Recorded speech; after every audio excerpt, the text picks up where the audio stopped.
My question is, do you see a lot of yourself in the character that you played in Lucifer? And Lucifer, yeah, you know what? That's a really cool question, bro.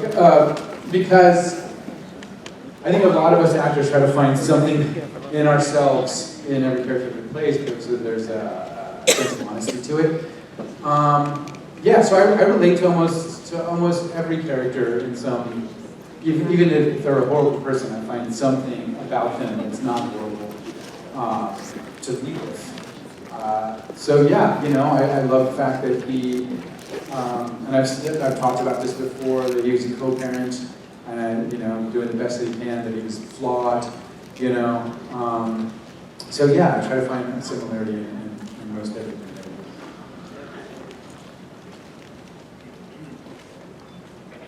He has a lot of people.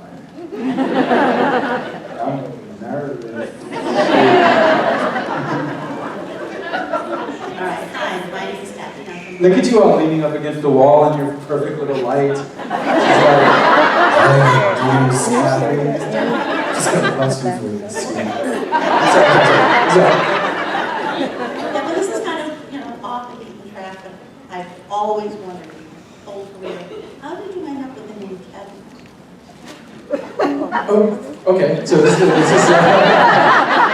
well, first of all, Kevin means handsome, so you put that together.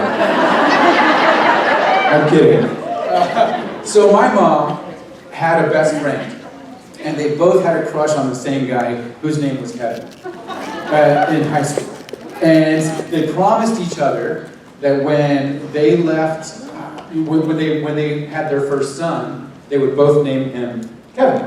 And so I got my name for my mom's first big crush. Weird, huh?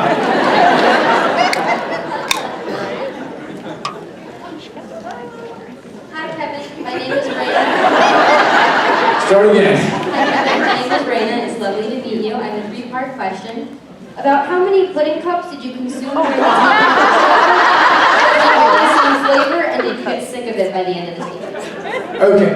I never got sick of it because I fucking love chocolate pudding.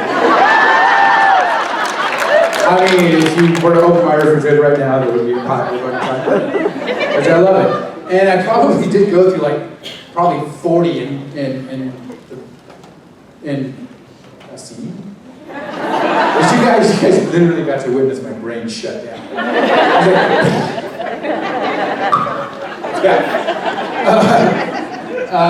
Yeah, I like chocolate. Did I answer your question? Good. Hi. Did you enjoy filming the episode where May's pranks Dan, or did you just feel bad? Oh, no, I loved it. Those guys and girls are so much fun that when it's scripted to prank, there's even more pranks backstage, or in this, you know, behind the scenes. And that's what kept us fresh, that's what kept us laughing, that's what kept us alive. So I loved it. Hello, I'm Ange. Your death scene and the aftermath, just absolutely devastating. Yes. It's the only time I've ever cried watching TV. Yes. And that's mostly done with Scarlett. But I hated it on your behalf, on Dan's behalf, and I just wanted to let you know, at a supernatural convention, I yelled at Rob Benedict. And I let him know that we were unhappy. Good. I think all of you guys should follow suit. And next time you see Rob Benedict, just give him a nice, gracious fuck yeah.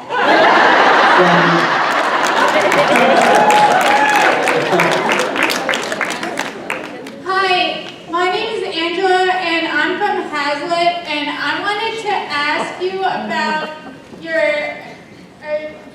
character Dan and your character on Fire Country, and which one did you like to play more of?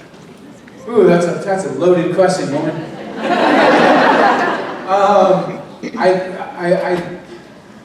I love them both because they both have a lot of me in them. You know, Dan, obviously, you all know why I love Dan because it was just there was just so much heart. You know, so much tripping over his own feet. you know, picking himself back up and trying to make things work. And that's what I love about men. But the same thing happens for men. The new show that I'm on, it's called Fragmentary Things. And what I love about him is that he, again, he's a single parent. And single parents don't get enough credit. I love that aspect, that I got to do that, you know? And I'm a girl dad, right? Again, and I always wanted to have a daughter. But I got stuck with a measly son.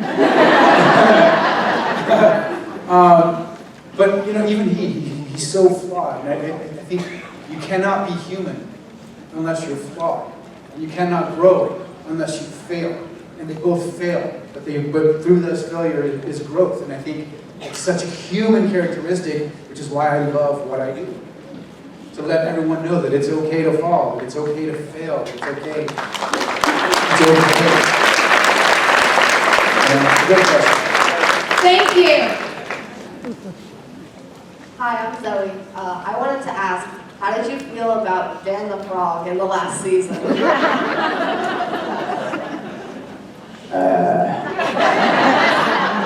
Oh, look. Coffee. Shirt's about to come off.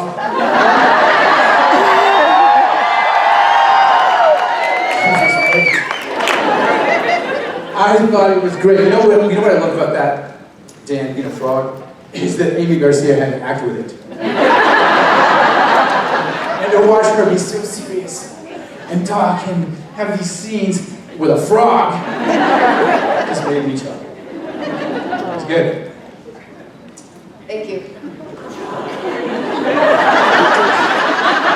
Next question. Hi, Kevin. My name's Elizabeth. I just wanted to tell you I love the evolution between, from start to finish of Dan and how you portrayed him. And I absolutely cry every time I watch the final scene where you say goodbye to your daughter. How did you and Scarlett prepare for that scene? Because it's so emotional for me as someone who's lost my father, and I really could put myself in Trixie's shoes in that moment, and it hits me in the soul every time. Yeah, and it did for all of us. I think it wasn't just me feeling it, it wasn't just her feeling it. The beauty of it was that we all felt it. And there's a lot of emotions that go on with a scene like that, especially at that point in the season where we can feel an inevitable end for all these characters. We know that it's coming. So, you know, it's somber, it's sad, but it's also full of great, wonderful memories of what we did and what we had. But Scarlett is such a fantastic, talented young lady. And I don't know where that came from for her. She had to have experienced something to be able to tap into that level of emotion, which I applaud because it's not easy to do. And it was very somber. You know, it wasn't something that we talked about. It wasn't something that we prepped together on how we're going to do the scene. Because in those moments, you wanted to feel as honest as possible. So we don't talk about it before our loved one dies. We don't get that opportunity a lot of times, right? We just have to deal with it, and I think that's how we handle it. This is going to happen. I know what's going to happen. End of story. Let's see what happens after it happens. You know?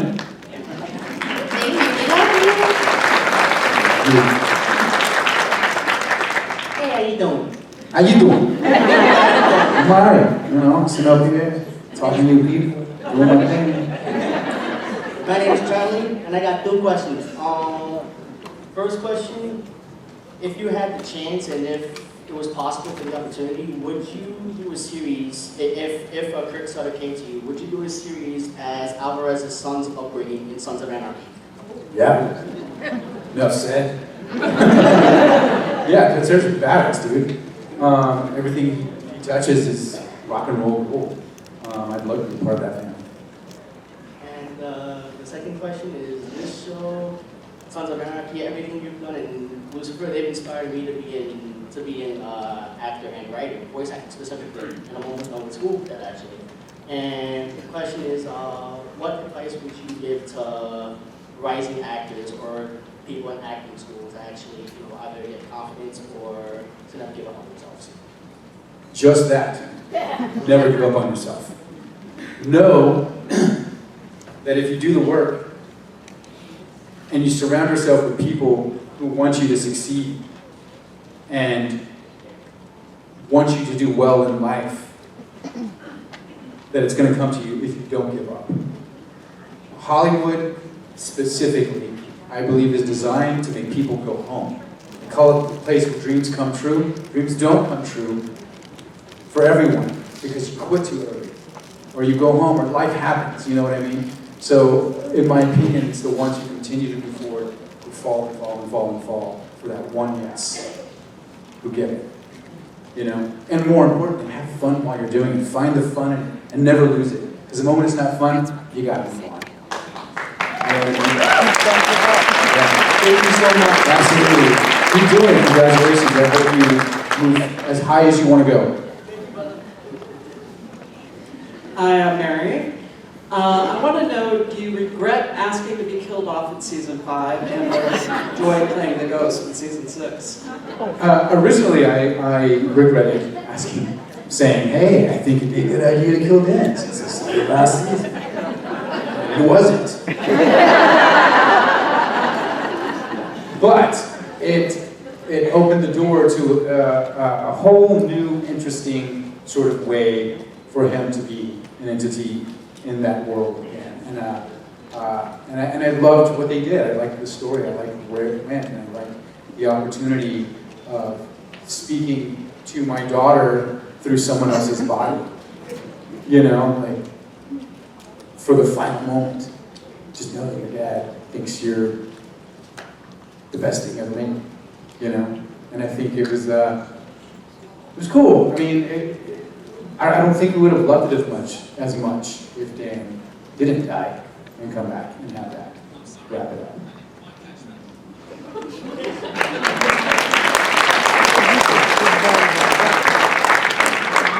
Hi, I'm Jamie.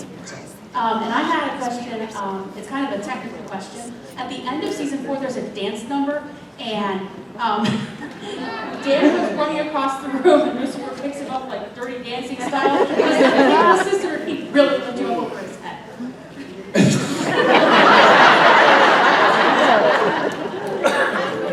No, he really did.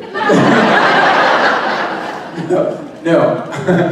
I was attached to harnesses.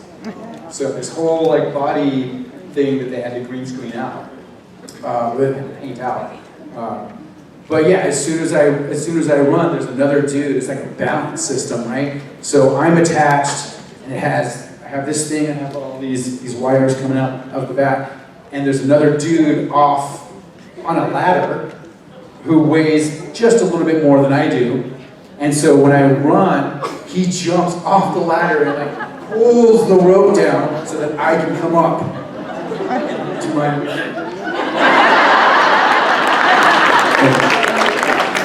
Thank you. Movie magic, baby.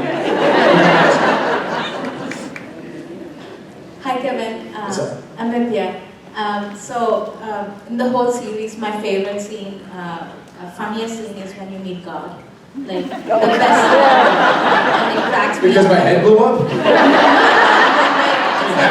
not that one, like when Lucifer says, my dad, it's like, oh, you like lay down on your knees like that. So my question is like, how did that scene come about? Anything you can share about it, the behind the scenes, the funny moments around that? Well, yeah, I mean, what do you do if you meet God? You know? I don't know, so it just felt natural for me to go on one knee and be like, thank you.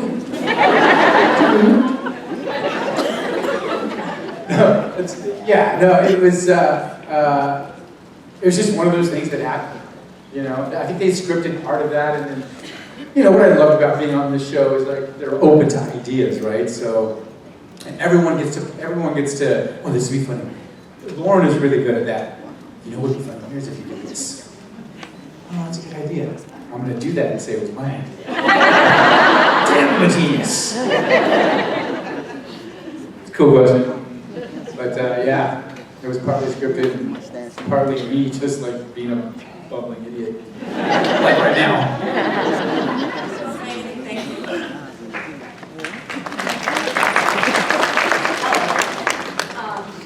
I was just wondering, you were talking about pranks earlier, so I wanted to know what was the craziest or funnest prank that was ever pulled on you, or that you ever pulled on a cast member?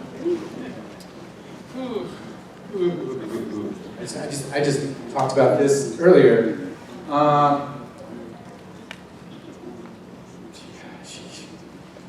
There were a lot of pranks going on. Like I remember Lauren. It always goes back to Lauren. That's why I work with her for. There was a particular castmate that Tom wasn't fond of.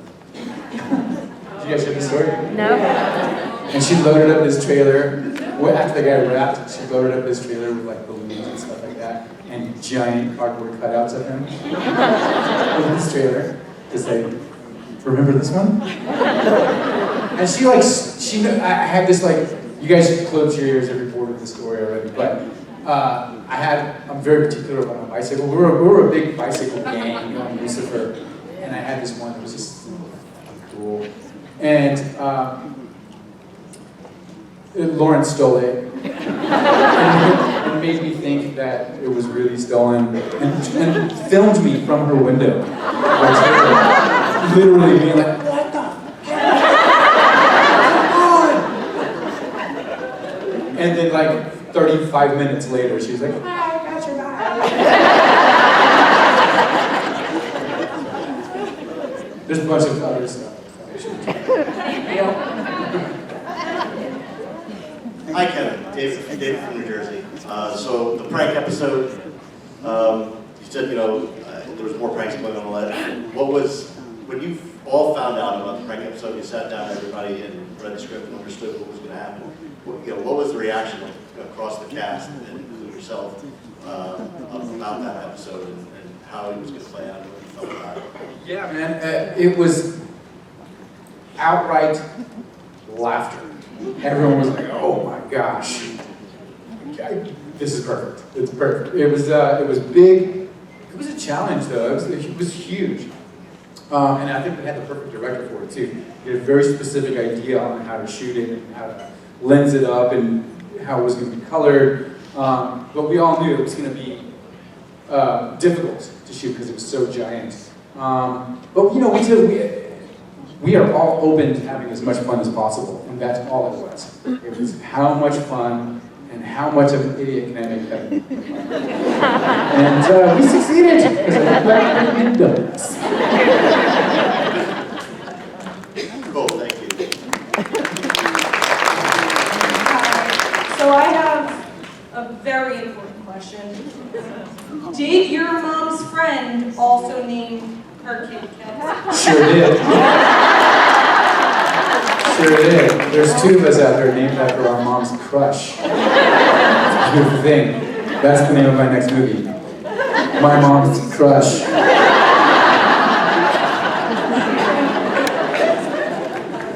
Hi Kevin, my name is Danny, and we all know and love you as Detective Douche. If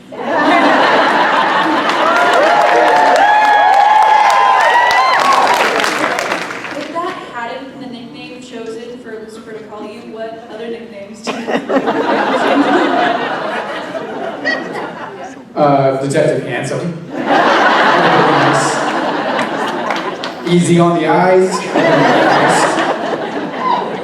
No, I've said this before, but the moment I heard Tom say that in the read for the first time, I literally went hands down, thought to myself, went home, talked to my wife, and was like, "It's gonna fucking stick." It's gonna stick, I know it. Sure enough. Thank you.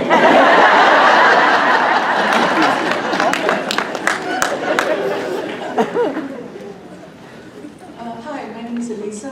I'm doing a job for the Ministry of Culture in El Salvador about their history. I'm sorry, you're doing a job for what? The Ministry of Culture of El Salvador. Oh, okay. And so the people down there, the staff at the National Library, my friends at the National Palace, and all my family and all my friends they're watching Lucifer. And of course, they think you are, I think the translation in English would be hot.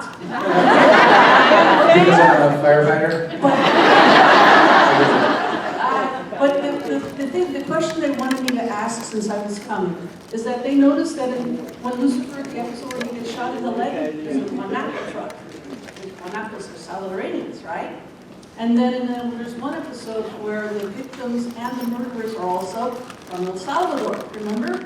And so they wanted to know, that was kind of like, was that because there's like a connection with El Salvador there behind, the writers of the sets? And the second question we want to know is, do you like pupusas? I love pupusas. And I don't know what they were thinking when they wrote all about the El Salvadors. That's a Joe and Hildy question. All I know is like, we read it, and I was like, okay, I'll do it. I'll say it. Yeah, I wish I had a better answer for you on that one. I'm not sure what the connection was and why I went that way, but yeah.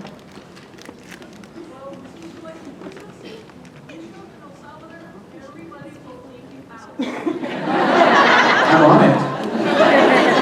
Are you buying? Okay. Thank you.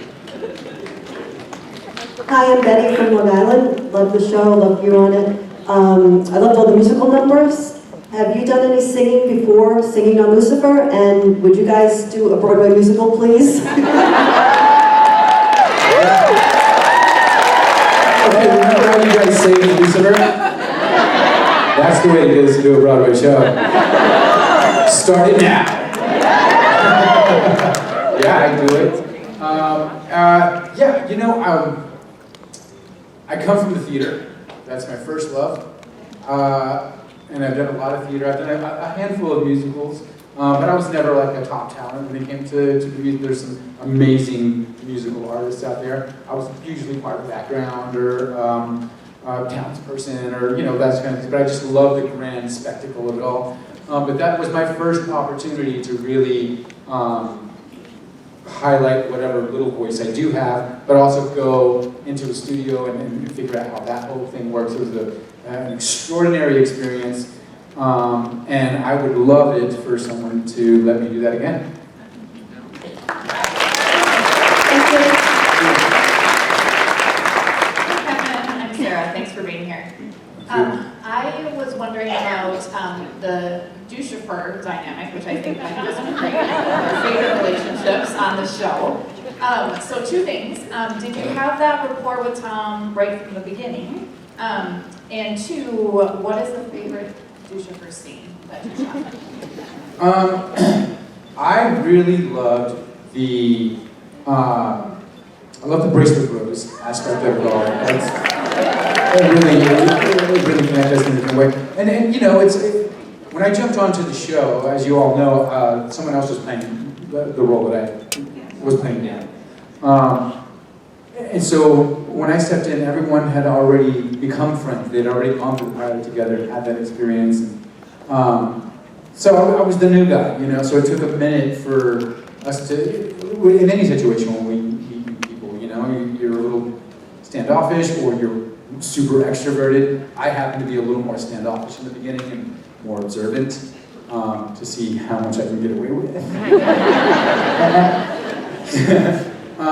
So it took a minute, but by like episode 3, we were already like finding our rhythm together as friends. What was the other part of the question? The favorite scene that you shot. Oh yeah, I really love the moment at the end of the big prank, because you fucking shot me down. That was a good moment. Thank you. Hi, my name's Mary. First of all, I love your character on the show. So I was wondering, what were some of your favorite scenes you did with Lauren German? Every scene I did with Lauren was really great. But I gotta tell you, my favorite was the first time I got to kiss her. That was such a gentleman's speech. Mints and gum. to do this. It's gonna be so romantic and it's gonna be beautiful. Go in there and I kiss her, and the director comes up and he's this big Viking guy named Eagleson. And he walks up to me and he goes, "Have you kissed her like that the whole time? In every take?" Yeah, I did.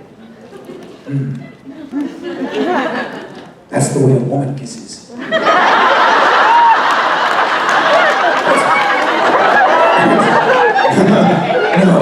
No. For this one, you walk up to her and you grab her, kiss her, hold her face all sweet. Okay, I'm not a Viking. I'm Mexican, I'm puro love, man. And that's how I kiss. So that was probably my favorite. Thank you.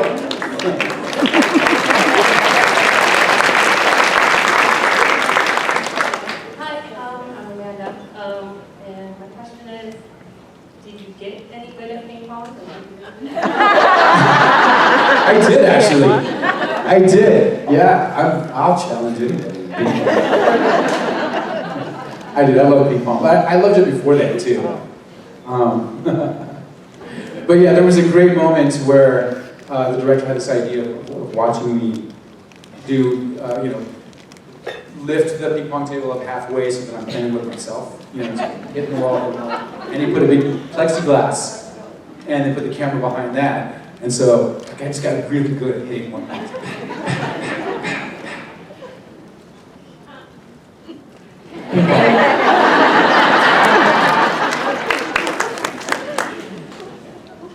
Hi, Kevin, you're adorable. And I think we're all very curious. What happened to your mom's first crush, Kevin? I call him Dad. No, I'm kidding. Honestly, I don't know. I don't know what happened to the crush. She's probably in prison.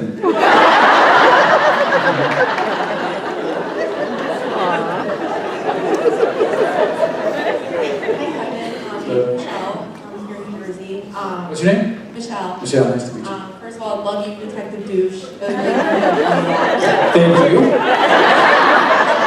I wanted to know if you knew, or you had an opinion on why hell in the show was like blue and like kind of snowy looking, apart from like how we all think hell is. Like, Yeah, I think, obviously we wanted it to be sort of dark and ominous and lonely feeling. And I think the snowy was a representation of ash. So it's ashy, and that's what that effect was. If you go back and watch it, I think they nailed the loneliness of it. I mean, you're trapped for eternity in your own hell, in your own thought, in your own, inability to forgive yourself. And I think that's why it really did. Color scheme was a very big deal in our show. In fact, when I direct, even to this day, I'm very adamant about what color I put my villains in, or what color I put, my heroes in, or what color the wall is. Subconsciously, we're having emotion because of color. A lot of times we don't realize that's the reason we're feeling that way. Thank you so much. Hey, Kevin. So I know Detective Douche is not like the greatest name ever to come with a TV show. Don't get me wrong, I fucking love it. Especially in the first season, your character is almost like the butt of a joke, I guess in the beginning of the first season. But I understand some ad-libs go on too throughout the show. So was there a time where like maybe Tom said maybe Detective Douche too much, and you were like, come on, it was caught on camera or anything like that, somewhere to that effect? Yeah, there was an episode about that where finally I was like, my name is Dan, not Detective Douche. So we had an episode, but no, it's like we go with it, we roll with it, we have fun with it, and that's what we did, And they always cut it out, but I always had something to say back to him. Yeah, Dick. I always had something to say back to him, but Guess it wasn't cool to talk back to the devil. Thank you, appreciate it. Hi, how are you, Kevin? Thanks for being here today. I appreciate you. I loved you in Arrow. You were definitely a Lucian that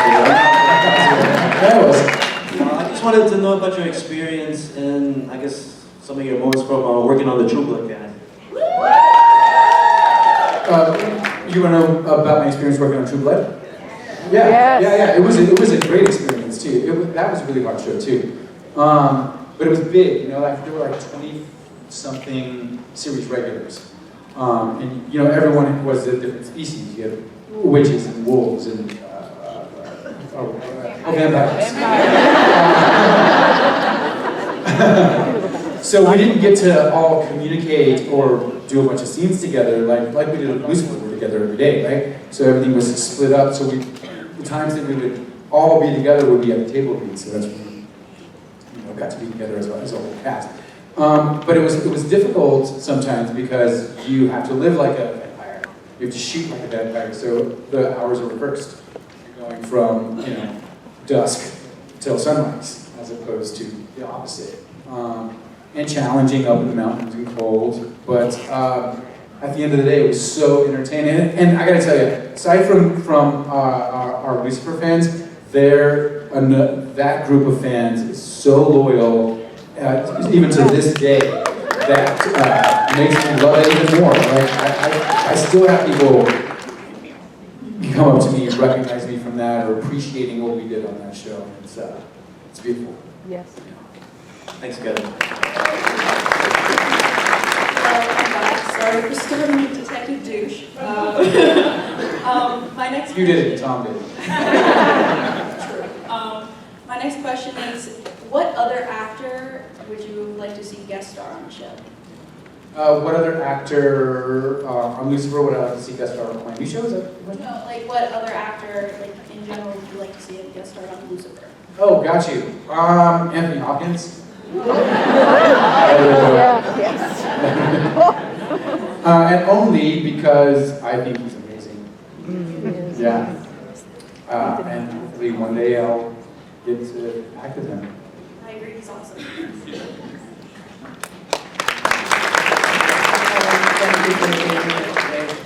You've got a number of directorial credits under your name. You had 4, if I'm not mistaken, for Lucifer. What was your favorite episode to direct, and what would be your dream project to direct? Well, that's a great question.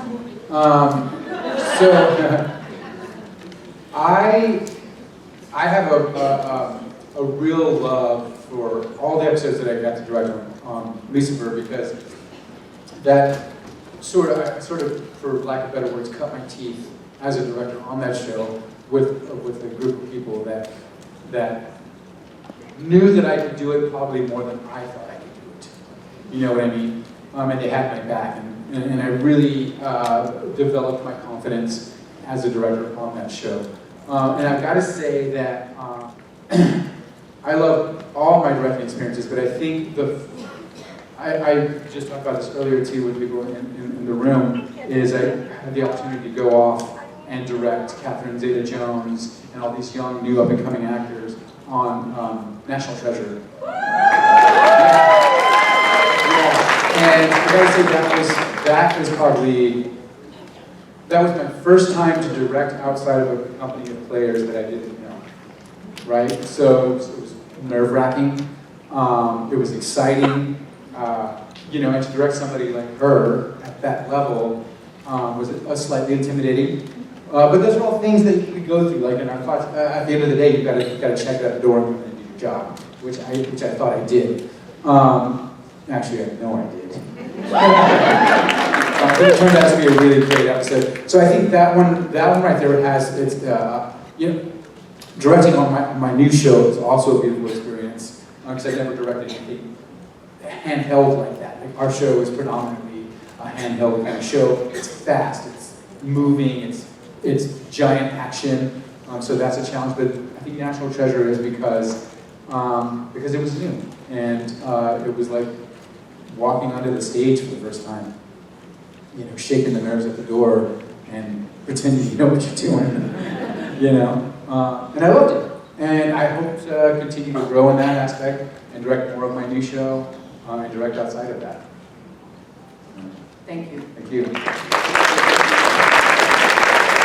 Hi Kevin, my name is Edgar, and I have a comment and then a follow-up question. The comment first is going to be that we absolutely loved you, my wife and I loved you in True Blood as Jesus, and you are the only reason that we even started watching Lucifer to begin with, while we fell in love with all the other characters. I love to hear that. So we appreciate that. And my question is about character development. In the show Lucifer, of course, the arc of the character Lucifer, of course, is paramount. However, your character has probably just as far of a developmental arc. And my question is, how much input did you have on that development? And if so, you know, what was that input? Yeah, so every season before we go into production, we have a meeting with the writers, and they let us know where the arc is going. And I really honestly think that the biggest influence I had on the direction of my character was just sort of introducing comedic aspects to Kevin Alejandro's personality that translated into, that inspired them to add more of that into that character. But I never asked for anything or a certain direction. I just trusted, which is what we do. I just trusted that they knew what they were doing, and they did. And you know, and I went on that journey with them. So I didn't have a big influence on the story, but I did have an influence on the personality of Dan. Perfect, but you made it come to life, so thank you for that. Thank you. Hello, Kevin. Hello. I'm from New Jersey. Love your acting work.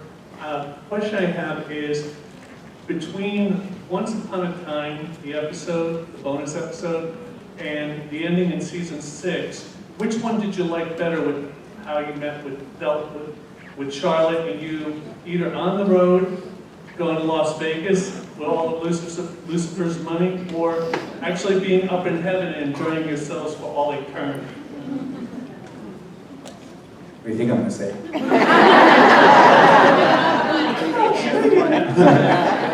I like the bad Dan, I'm not going to lie. I like the bad, edgy Dan. You like, fucking steal some money, he wears leather jackets. It's like, let's go driving in my convertible with all this stolen money. That was fun. Thank you. Hi Kevin, my question is, during the show, Dan had like an arc or a period where he did improv. And I was wondering if you had any experience in improv before and like what you brought to that if you did, and what was it like doing like the improv shows and things like that? Yeah, I have a really heavy improv background actually. I went to the University of Texas in Austin for their, yeah, thank you. I did that. For their theater program. And was luckily trained by some really great people, and improv was a very big, necessary tool that I think all actors should have. So yeah, but I was never part of an improv troupe. You know, I used to compete a little bit in high school with what's called brown bag improv, where you would compete against other teams where you would get a brown bag with a bunch of different props and create a scene with those props on the spot for like 5 minutes or whatever, a 5-minute scene.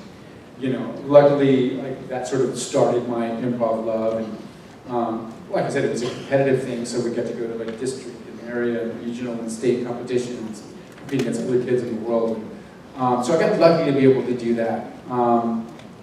And the improv in the show, the character idea had nothing to do with me. They didn't even know that I could do improv. That was all them, and then, you know, the more I shared after that, they're like, oh, shit, man, you're on the right track. I love improv. Thanks so much. I'm wondering how you liked working with Trisha Helfer, and how do you think I mean, in the end, you kind of know how he felt about it, but Dan had to interact with Mom, thinking she was Charlotte, and then also as Charlotte, so, which was sort of a mean trick to play. Which was sort of a what? A mean trick to play. Oh, yeah. Like a vampire. How did you work through being able to do that? This is the same person, but she's not. I'm the only one who doesn't know. Well, that was just Dan accepting Dan. Oh, okay, that happened to me. Guess I gotta move on. And we did. But I love working with Trisha. She's a great woman. I hope to work with her a whole lot more on many other projects. Man, God could not have put the perfect group of actors together, I think. You know, for all of us to be able to sit here and laugh together, but also behind the laughter is a truth and an honesty and, you know, a real heartfelt relationship. And I'm just honored that I got to do that with people like Trisha, you know. So yeah, that's my answer.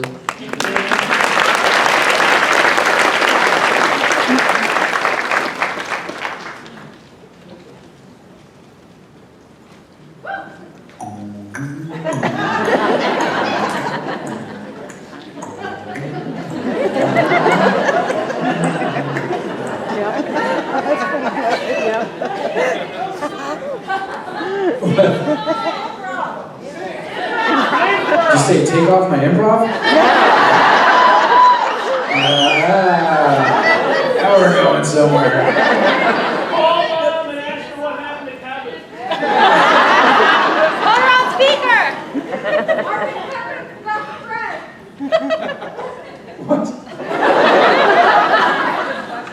Hello, Kevin. My name's Maggie. I'm from Regina, Saskatchewan, Canada. And I'd just like to know, yes, and just in case anybody's wondering, Mick Jagger did call us the city that rhymes with fun. But anyways, I have some chocolates that I'd like to, from Canada. Ice wine chocolates. Can I just bring them up and give them to you? Yeah. Yeah. Do you grab me to take your clothes off? I'm not taking them off.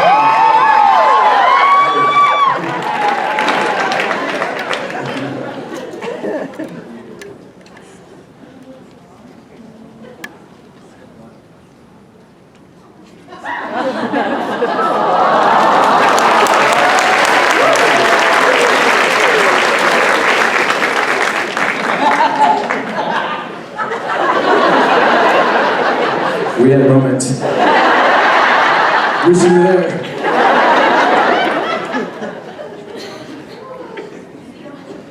We have time for one more question. Hi, Kevin. What's up? Mary.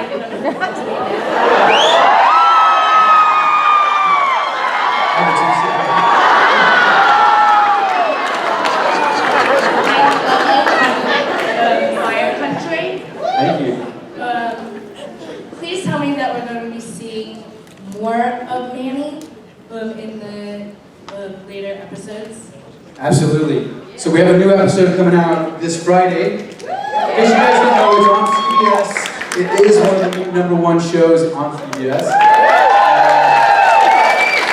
Thank God. We did it again. And yeah, absolutely. You know, Manny, I really hope that you guys can make the journey over there to that show too, because that's another wonderful group of people that are ultimate professionals and just as hungry as we all should be, and loving the fact that we get to do the greatest fucking job in the world. But so to answer your question, yes, Manny, he is the captain of this program. That's a real program. Yeah, baby, let's do it. You inspired me. Thank Should have answered it. What is it? Yeah? Can I text them back for you? It's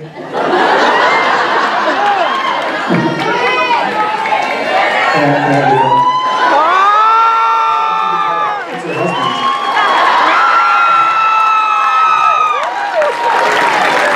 Can I call him?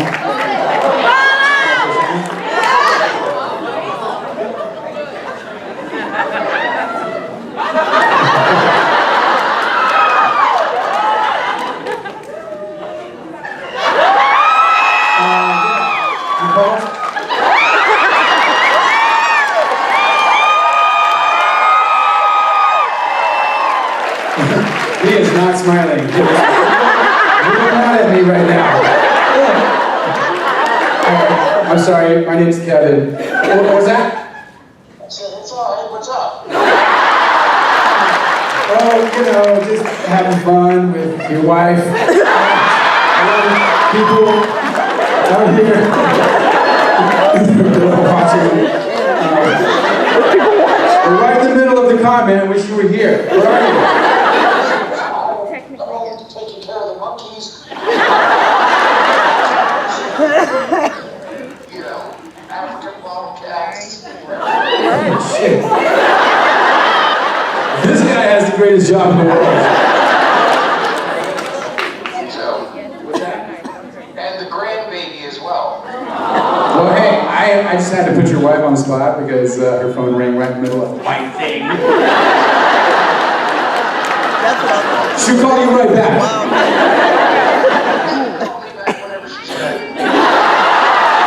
We don't do